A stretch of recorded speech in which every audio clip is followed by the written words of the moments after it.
तो आज हम डिस्कस करेंगे सेल सिग्नलिंग का एक बहुत ही इंपॉर्टेंट पार्ट के बारे में, जो है रिसेप्टर टायरोसिन काइनेज का ही एक इंपॉर्टेंट पार्ट। एंड डायग्राम देख के आपको इसको लग रहा है ये कोई रोलर कोस्टर जैसे लग रहा है, तो जिसके ऊपर आप बैठ के सीधा जीन के ऊपर जाके बैठ सकते हो। तो यह सेल के अंदर ही ऐसा प्रोटीन्स का जो रोलर कोस्टर है वो देखा जाता है, एंड जिसके ऊपर आप बैठ के न्यूक्लियस में उस पे जीन के ऊपर जाके आराम से बैठ सकते हो। ठीक है, तो आज हम बैठेंगे जीन के ऊपर कैसे।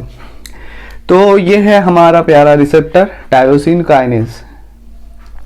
अभी ये जो रिसेप्टर टायरोसिन काइनेज है वो डायमेरिक फॉर्म, ये अभी मोनोमेरिक फॉर्म में, दोनों अलग अलग है।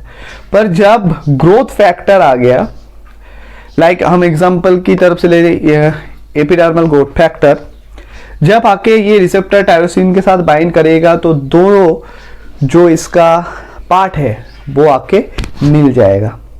तो उसको मिल गया एक डायमेरिक फॉर्म हो गया, एंड उसके बाद ही पूरा जो प्रोसेस है ये घटित होगा।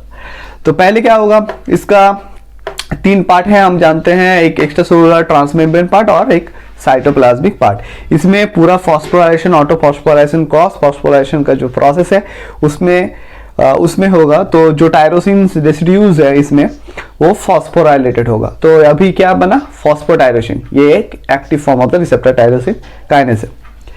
अभी क्या होगा, GRB2 प्रोटीन ऑलरेडी साइटोप्लाज्म में बैठा हुआ था। GRB2 प्रोटीन आके ये जो फॉस्फोटायरोसिन है इसके साथ आके बाइंड कर जाएगा। GRB2 ऐसे ही नहीं बाइंड करेगा, GRB2 के पास क्या है, SH2 डोमेन। सो GRB2 के पास क्या है, SH2 डोमेन। ये SH2 जो डोमेन है ये जाके जो फॉस्फोटायरोसिन है उसको इजीली रिकॉग्नाइज कर सकता है। फिर GRB2 फर्दर किसको एक्टिवेट करेगा, सॉस। ये खाने वाला सॉस नहीं है, ये प्रोटीन का अंदर का एक सॉस, SOS प्रोटीन है। फुल फॉर्म जाके यहाँ पर हम फुल फॉर्म लेंगे और नहीं लिखते, क्योंकि आप जाके गूगल में इजीली जाके इसको पा सकते हैं जो फुल फॉर्म है। ठीक है, तो SOS प्रोटीन, जो SOS प्रोटीन है वो है गुआनाइन न्यूक्लियोटाइड एक्सचेंज फैक्टर, एक बहुत ही इंपॉर्टेंट रोल प्ले करता है। क्या SOS क्या करता है, फर्दर जाके जो रैस है, रैस को एक्टिव करता है। रैस एक स्मॉल प्रोटीन है, वो जब इनएक्टिव रहता है, नॉर्मली क्या है, जब एपिडर्मल ग्रोथ फैक्टर नहीं है, कोई ग्रोथ फैक्टर आके रिसेप्टर टायरोसिन में नहीं बाइंड किया है, उस टाइम में रैस जीटीपी के साथ बाइंड करता है और आराम फरमाता है। पर जब आगे SOS प्रोटीन उसको नॉक किया रैस को और जीटीपी को हटा दिया, जीटीपी को हटा के जीटीपी उसके साथ बाइंड करवा दिया, जब जीटीपी उसके साथ बाइंड कर गया तो रैस क्या होगा, एक्टिव फॉर्म हो जाएगा। तो ये रैस जब एक्टिव फॉर्म में कन्वर्ट हो जाएगा, ये जाके ये जो टायरोसिन काइनेज, ये जो टायरोसिन काइनेजेस, ये जो काइनेजेस हैं इसका एक्टिवेशन होगा सीरियल वाइज। तो पहले आ गया रैस, जब जीटीपी में कन्वर्ट होगा तो रैप को एक्टिवेट करेगा। रैप को हम कहते हैं मैप काइनेज, जो बेसिकली एक सेरीन थ्रियोनिन काइनेज है। सेरीन थ्रियोनिन काइनेज का मतलब जो रैप है उसके बाद का जो प्रोटीन है उसमें जो सेरीन एंड थ्रियोनिन जो एमिनो एसिड का रेसिड्यूज है उसमें जाके फॉस्फेट ऐड कर सकता है। तो उसमें जाके फिर रैप एक्टिवेशन हो गया, रैप जाके एमिके को एक्टिवेट करेगा।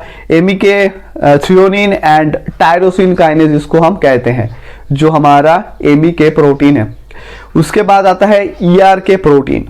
ERK प्रोटीन भी उसको हम कहते हैं सेरीन थ्रियोनिन काइनेज, जो ERK प्रोटीन है हमारा। तो रैप एक्टिवेट किया एमिके को, एमिके एक्टिवेट किया ERK को। अभी ERK का एक फंडा है, जब ये एक्टिवेट हो गया तो ये साइटोप्लाज्म को छोड़ के न्यूक्लियस के अंदर घुस जाएगा। न्यूक्लियस के अंदर घुस के एक ट्रांसक्रिप्शन फैक्टर है जिसका नाम है ELK प्रोटीन। अभी यहां पर इसका पाथवे का नाम क्या कर सकते हैं, एक तो मैप के नाम को मिला और दूसरा ER, इस दोनों को लिख के इसको हम कहते हैं मैप के ERK पाथवे, या फिर मैप का रैस मैप पाथवे भी इसको हम कह सकते हैं, रैस मैप पाथवे। ERK जाके एक ट्रांसक्रिप्शन फैक्टर है ELK को एक्टिवेट करेगा। ये के जब एक्टिवेट हो जाएगा तो वो जाके जो हमारा जीन है उसका ट्रांसक्रिप्शन करेगा और उससे हमारा प्रोटीन बनेगा। कौन प्रोटीन बनेगा? Fos and Jun protein. ये फॉस एंड जो जून प्रोटीन है ये बाद में जाके जो सिंथेसिस करेगा साइक्लिन डी का। साइक्लिन डी का सिंथेसिस हो गया। साइक्लिन डी अकेला नहीं काम करता, इसको एक और प्रोटीन चाहिए जो है हमारा CDK4/6। बेसिकली सेल साइकिल जब आप देखोगे तो ऑलरेडी हम डिस्कस कर चुके हैं, आप जाके प्लेलिस्ट में जाके देख सकते हो सेल साइकिल का पार्ट। तो सेल साइकिल में जो CDK है उसका कंसंट्रेशन लगभग सेम ही रहता है, पर साइक्लिन जो है डिफरेंट टाइप ऑफ साइक्लिन का कंसंट्रेशन अप डाउन हो सकता है। CDK का मतलब साइक्लिन डिपेंडेंट काइनेज, ये भी अकेला का नहीं काम करता।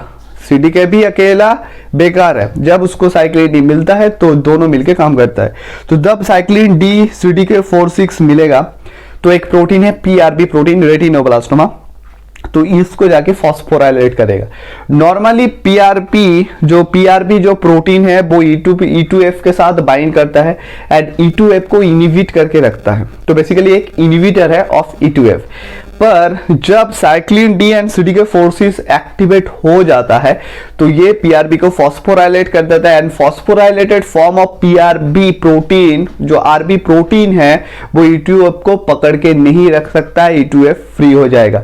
E2F भी एक ट्रांसक्रिप्शन फैक्टर है, वो भी साइक्लिन E का एक्सप्रेशन में हेल्प करता है। साइक्लिन E सिंथेसिस हो गया, साइक्लिन E को भी क्या चाहिए? एडिशनल CDK, तो वो क्या है? CDK2। Cyclin N and CDK2 मिलके जो हमारा सेल G1 में बैठा था उसको इस फेज में भेजेगा। तो ये जो पूरा साइकिल का इसका मेन मोटो क्या है?